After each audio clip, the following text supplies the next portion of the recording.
And a lot of times you're negotiating with the insurance company because the insurance company is trying, and let's give them the benefit of the doubt. They're trying to be fair, but they're trying to limit their exposure. Right. You're trying to replace your nest, your house, your home. If they can't come to reconciliation, this has occurred with people I'm familiar with over the last 4 or 5 years, they just can't reconcile with the insurance company about what a fair claim is. Where do you go from there? There's an appraisal process that can be enacted, and we always try to encourage that people to come to an agreement before that process because it can get pretty sticky. But sometimes, good point, you might have an insurance company that's just putting their feet in the ground and they're not going to budge.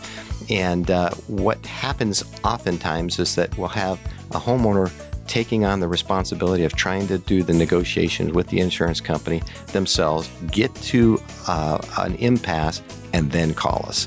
And that's a tough spot for us to come in and try to we would much prefer to be called in at the beginning and have some influence on how that process goes.